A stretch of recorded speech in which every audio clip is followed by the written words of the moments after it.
Bom, pessoal, essa é a terceira parte da nossa aula.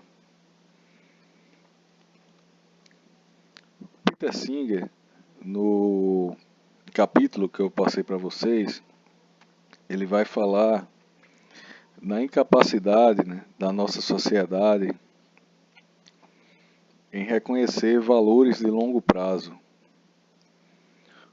Ou seja, a nossa sociedade ela tem uma visão economicista de tudo, né? Digamos assim. Ela tem a tendência, digamos assim, no seu modo geral de pensar, a pensar em tudo por um viés de economia, né? E aí nesse viés de economia, tudo vai ser reduzido a um número, que é a um valor quantificável, digamos assim, né?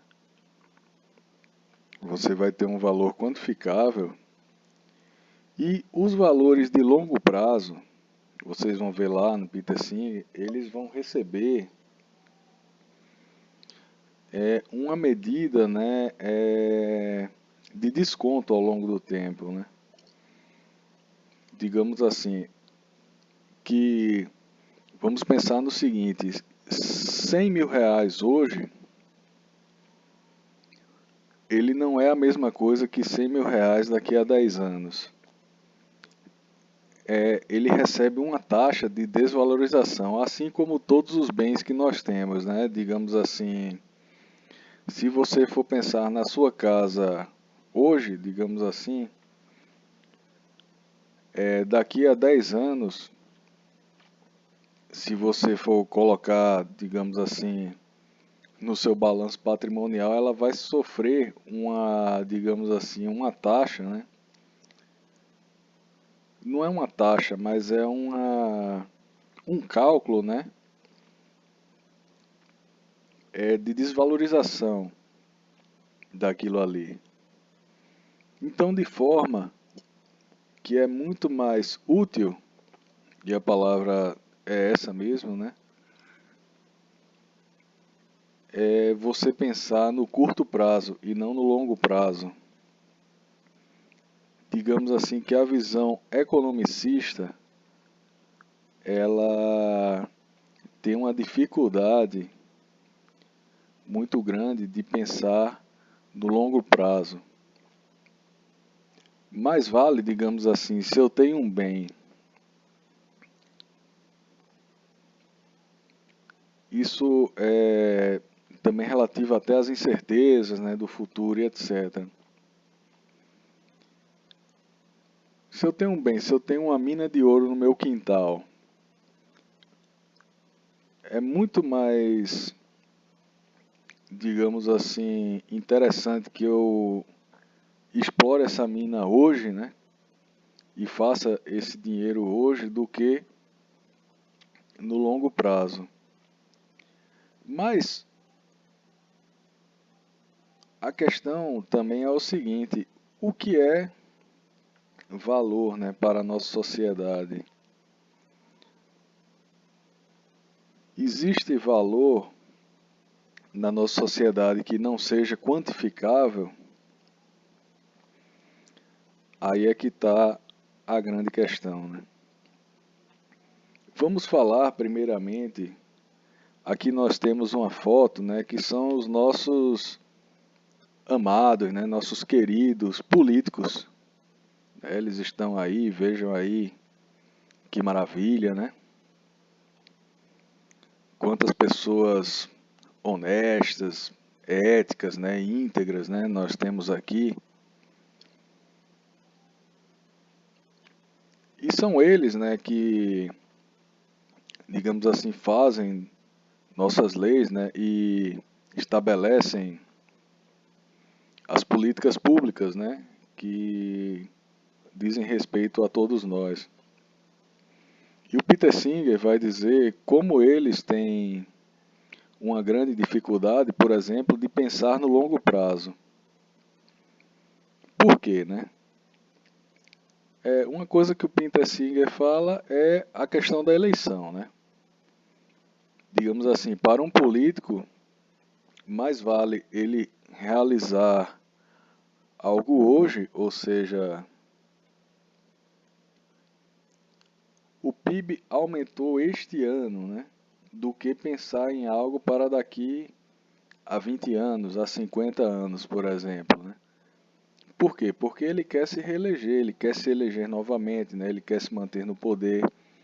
Então, ele precisa desses artifícios, ou seja, precisa mostrar, né, determinados resultados, digamos assim, no curto prazo. E ao mesmo tempo, outra coisa que Peter Singer não fala, mas que existe, né, é que todos esses políticos, eles fazem parte, né, de uma simbiose assim muito escusa, digamos assim, né, com as grandes empresas, né, os grandes empresários, os grandes conglomerados de empresa, digamos assim, porque os políticos, por um lado, eles precisam do financiamento da sua campanha, né? Precisam que sua campanha seja financiada e quem vai financiar, dando vultosas somas, né, são essas empresas. E aí, por outro lado, digamos assim, eles devem, né, a essas empresas uma contrapartida, que é, digamos, legislar, né, estabelecer políticas públicas a favor dos interesses dessas empresas, ou seja, que vão beneficiar essas empresas. E aí, nesse jogo econômico, essas empresas, digamos assim, elas também vão entrar em choque, digamos assim, com o interesse público, né? Ou seja, as empresas elas são de interesse privado, ou seja, digamos que o objetivo de uma empresa é fazer lucro, né? É lucrar. É diferente de um objetivo de uma sociedade, digamos assim, e diferente do objetivo dos próprios políticos. Mas dentro dessa questão do objetivo de lucrar,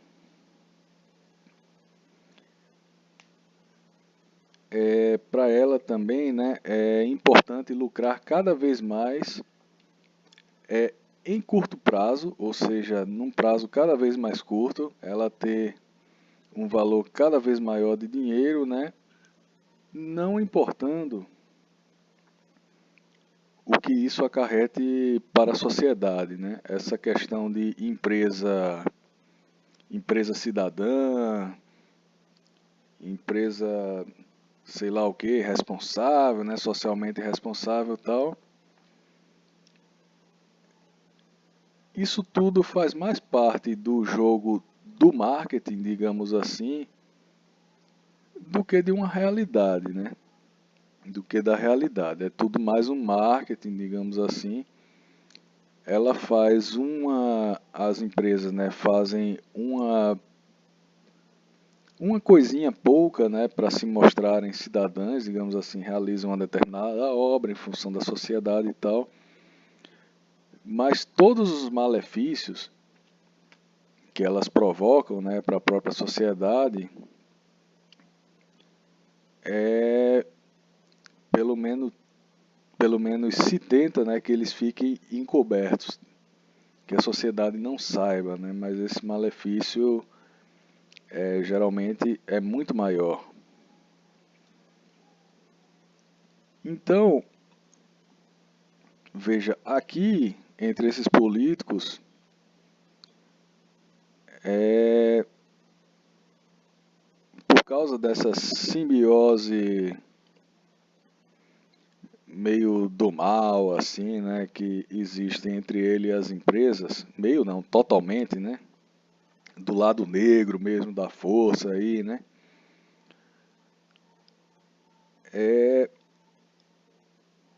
os interesses desses políticos que muitos deles, né, são empresários, digamos assim, eles já não são nem uma espécie de boneco de ventríloco, né? Eles já são o próprio ventríloco, digamos assim, né? Eles já são os próprios empresários ou fazem parte, né, de grupos aí empresariais e tal. Então, o interesse deles que deveria visar o público, né, na verdade visa o privado. Então, essa questão de pensar em valores de longo prazo fica totalmente prejudicada, né? E aí nós podemos pensar o seguinte, né? Na nossa sociedade, todo valor é redutível a termos financeiros, porque, de certa forma, essa pergunta, né, ela é crucial para a questão ambiental, digamos assim, você pensar a questão ambiental. Veja, se todo valor na nossa sociedade for redutível a termos financeiros, ou seja, podemos colocar um preço em tudo,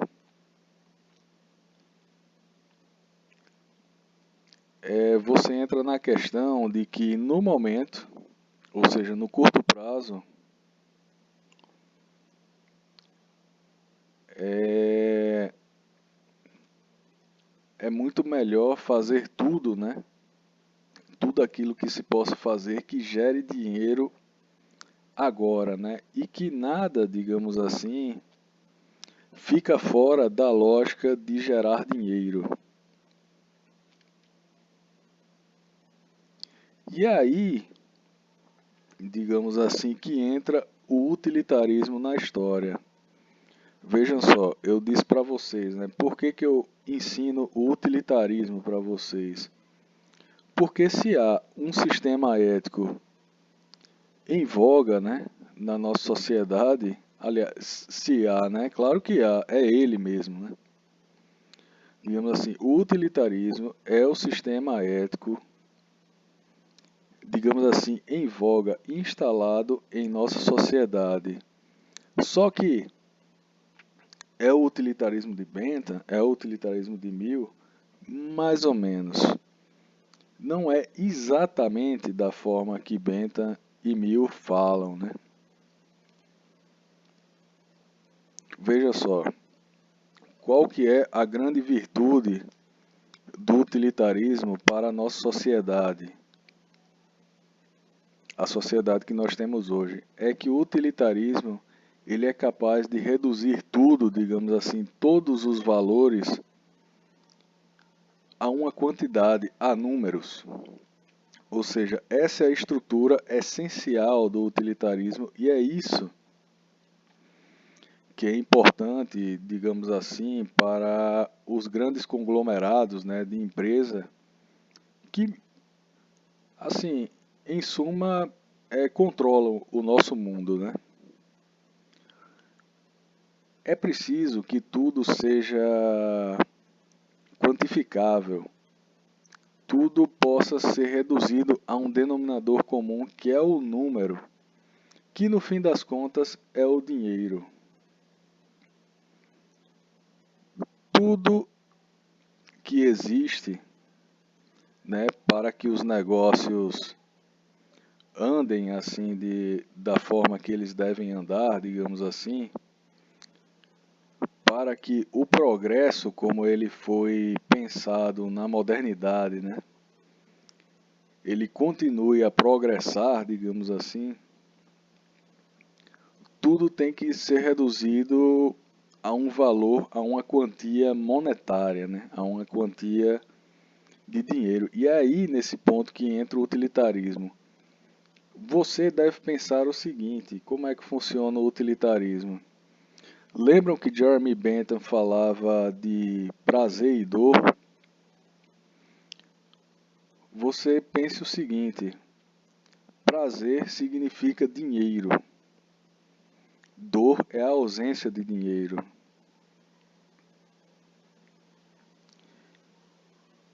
Então, basicamente é isso, né? Então, todo valor é redutível a termos financeiros, infelizmente, da forma que a nossa sociedade pensa, sim.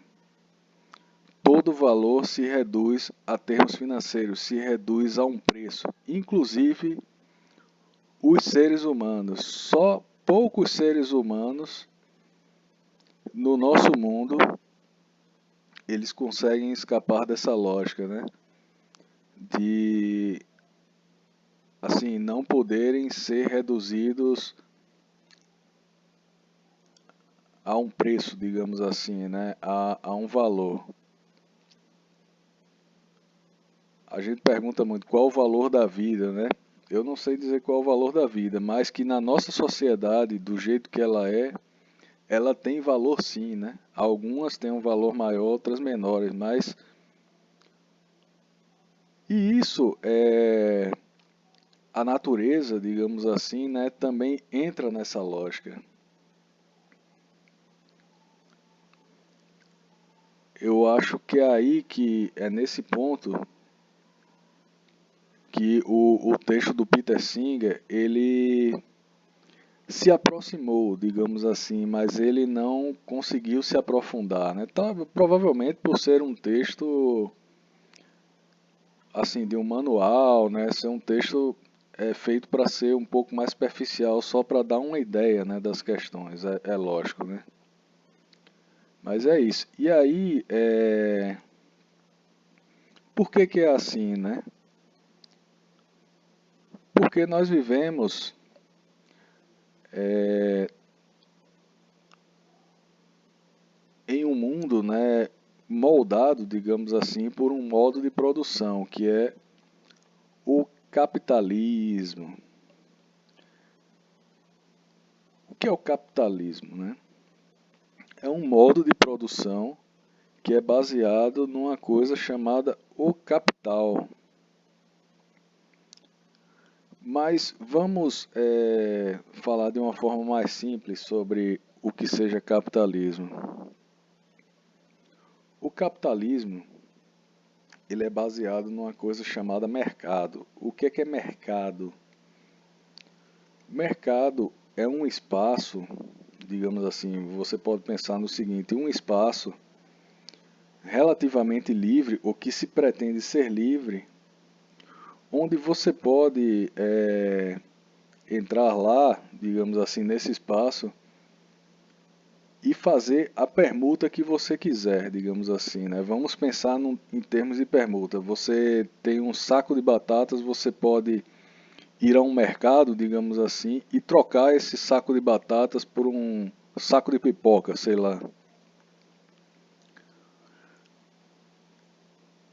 O que vai reger essas permutas, digamos assim, né? O que vai facilitar essas permutas é uma coisa chamada moeda, né? Isso aí todo mundo sabe, digamos assim, você vende seu saco de batata, ganha um determinado dinheiro, né? E aí você pega e compra o seu saco de pipoca, né? E etc. Mas, ué, digamos assim, o mercado ele não existe desde os dias de hoje, né? Digamos assim, se você for pensar no mundo grego, ali no mundo antigo, já existia mercado, né? E por que ali não era capitalismo?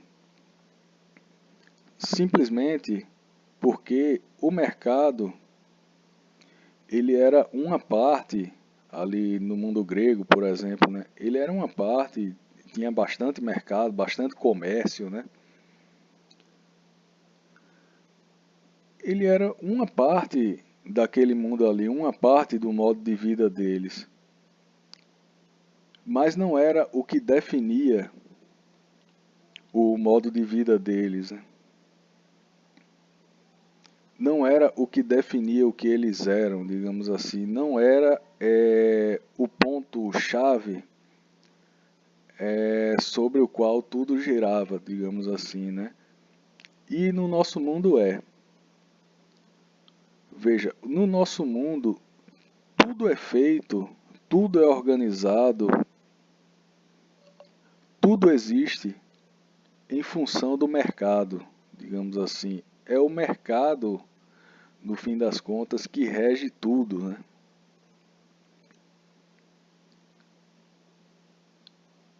Inclusive as pessoas, né? Digamos assim, tudo que você faz, digamos assim, ou que a sociedade pretende que você faça, é em função do mercado, né?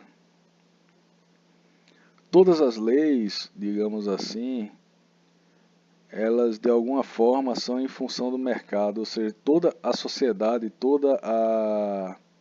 as nossas cidades, né?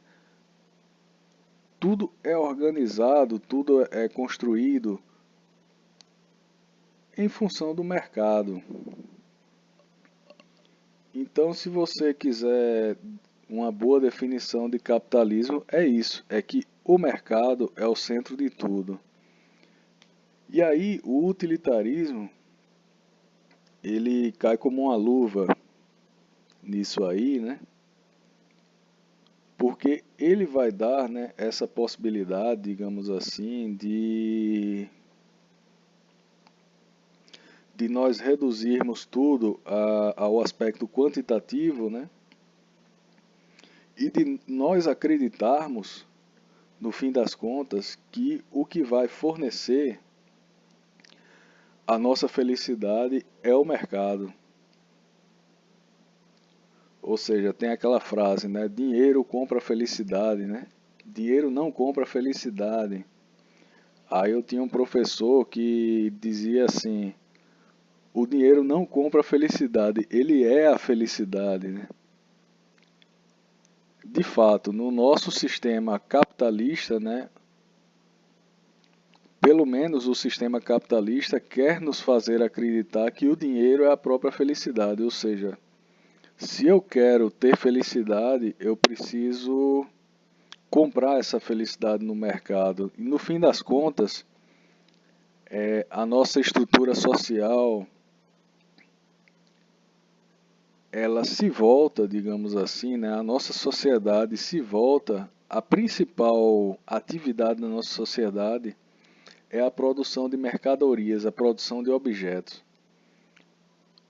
Ou seja, a nossa sociedade, ela,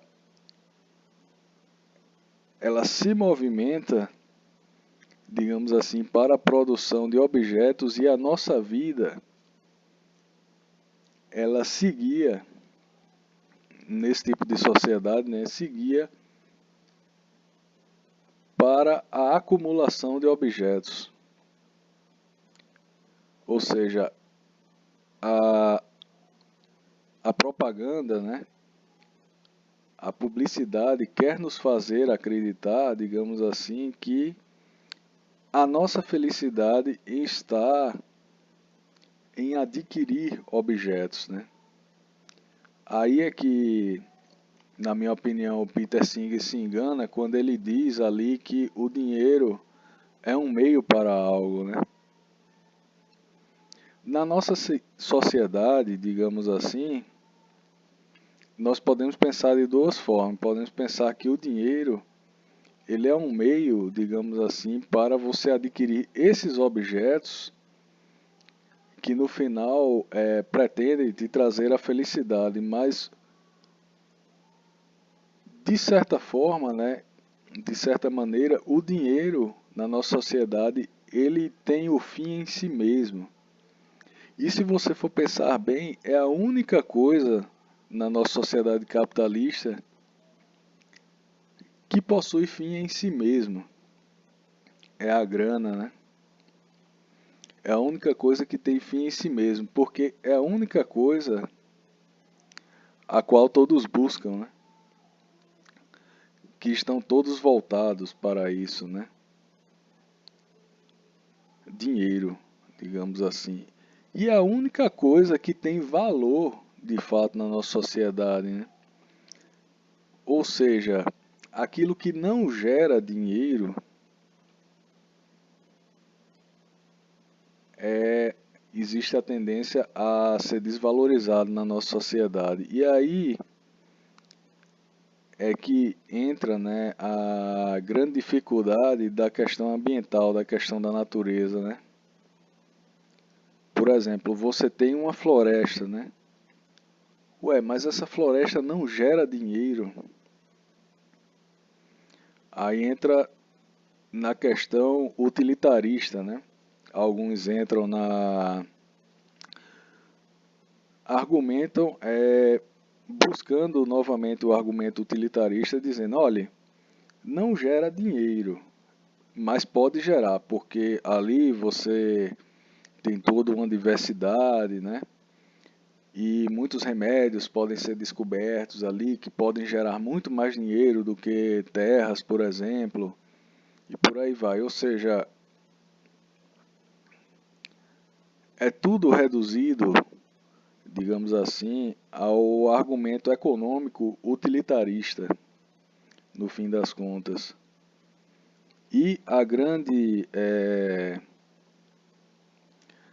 o grande desafio da nossa sociedade nos dias de hoje é como fazer as pessoas, né, saírem desse tipo de raciocínio. Ou seja, o raciocínio utilitarista, capitalista, né, de que a única coisa valorizável, digamos assim, de que todo valor é reduzido a termos quantitativos, que no final das contas é dinheiro, e tudo que tem valor é o que gera dinheiro, e o que não gera dinheiro não tem valor. Como é que você vai, digamos, preservar algo, né, preservar um ambiente natural, se você tem que deixar intacto algo que no fim das contas, no momento, poderia estar gerando muito dinheiro para alguém, né? Aí é que está um grande problema. E essa parte da aula nós ficamos por aqui, pessoal.